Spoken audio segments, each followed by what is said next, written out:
Hello viewers, एक बार फिर से स्वागत है आप सभी का जीकेएल क्लासेस में। और हम जिसका शीर्षक है योजना पढ़ने जा रहे हैं। तो बिना किसी देरी के शुरू करते हैं। देर रात तीनों दोस्त के साथ होटल छोड़कर निकल गए। टापू पर धीरे धीरे घना कोहरा छा रहा था और उन तीनों ने तब बड़ी राहत की सांस ली जब उन्हें अपने आगे बंगले का दरवाजा दिखाई दिया।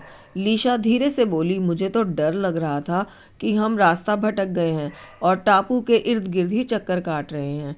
आरन ने उसे चुप रहने का इशारा करने के लिए उसके होठों पर उंगली रख दी। वे दरवाजे के करीब पहुंच गए थे। आरन ने के को अंदर भेजा और तीनों दोस्त बाहर छिप गए। के दरवाजे पर पहुंचा और एक बटन दबाया। पहले की ही तरह एक गंभीर आवाज़ आई, क्या काम है बताओ। रात के सन्नाटे में केक ने मशीनी आवाज़ गूंजी, मुझे सुप्रीम ऑफिस से एक ज़रूरी काम से भेजा गया है। मुझे तुरंत डॉक्टर एलेना से मिलना है। क्या ज़रूरी काम है, साफ साफ बताओ। काम वसीयत के बारे में है। मुझे फ़िलहाल कुछ भी बताने से मना किया गया है। काम बहुत ज़रूरी है और अगर सुप्रीम ऑफिस को इसमें देरी के बारे में जानकारी दी गई तो वहाँ बहुत नाराज़गी होगी। धीरे से दरवाज़ा खुल गया और के डॉक्टर एलेना के विशाल परिसर में आगे बढ़ने लगा। काफ़ी दूर चलने के बाद वह भव्य हवेली में पहुंचा, जो दूर से किसी सितारे की तरह दिखता था। वहाँ चारों ओर अंधेरा था। एक बार फिर वही आवाज़ गूंजी, कृपया मुख्य दरवाजे के घर में प्रवेश और ग्रीन रूम में पहुँचें। के जैसे तैसे आगे बढ़ता जा रहा था। उसके पीछे दरवाजे धीरे से बंद होते और अंधेरे में खोते जा रहे थे। पिंजड़े की ओर जा रही तीन आकृतियों की कोहरे और अंधेरे में छिप गई थीं। वे घास में छिपते छिपाते जा रहे थे। उनका कलेजा मुंह को आ गया था। तीनों दोस्तों को यकीन ही नहीं हो रहा था कि वे परिसर में दाखिल होने में कामयाब हो गए हैं। पर जैसे तैसे वह मुख्य हवेली से दूर जा रहे थे। उन्हें यह पता ही नहीं चल रहा था कि किधर जा रहे हैं, क्योंकि वहाँ घुप अंधेरा था। यकीन ही नहीं हो रहा था कि सुबह उन्होंने इसी जगह पर खूबसूरत पक्षियों की झलक देखी थी। साफ था कि सुप्रीम ऑफिस के लोग पक्षियों की देखभाल पर एक पैसा भी खर्च नहीं करना चाहते थे। यहाँ तक कि मैदान में रोशनी तक नहीं थी।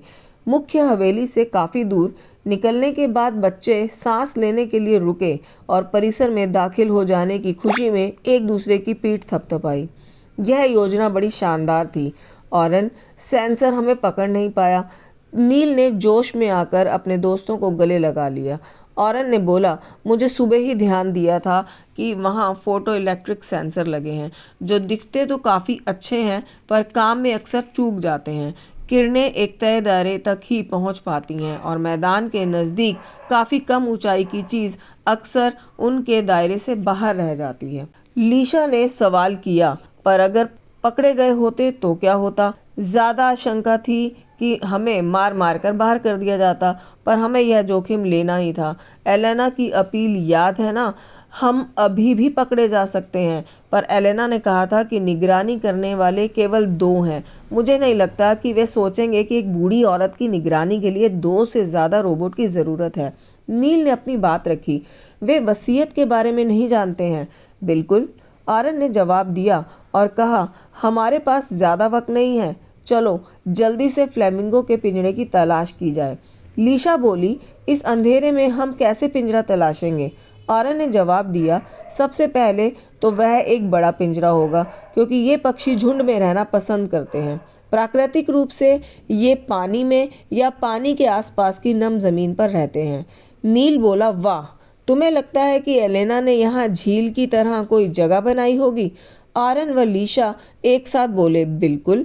लीशा ने बात को स्पष्ट किया, कृत्रिम झील बनाई जा सकती है और इसमें पंप के जरिए पानी भरने की व्यवस्था की जा सकती है ताकि लगातार ताज़ा पानी रखा जा सके।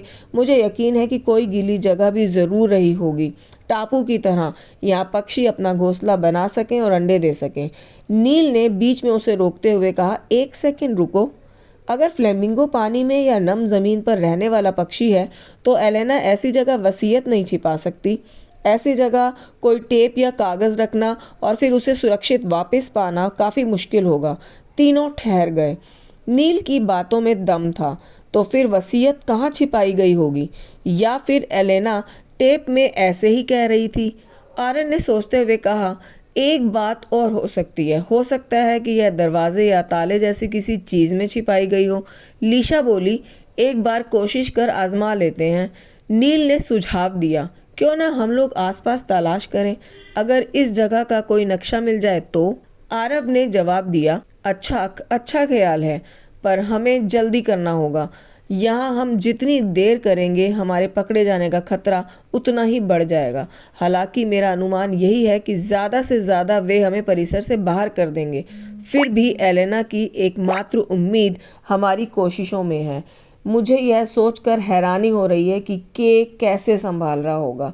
आरन ने अपनी घड़ी में फिर कंप्यूटर का एक बटन दबाया और के से संपर्क किया।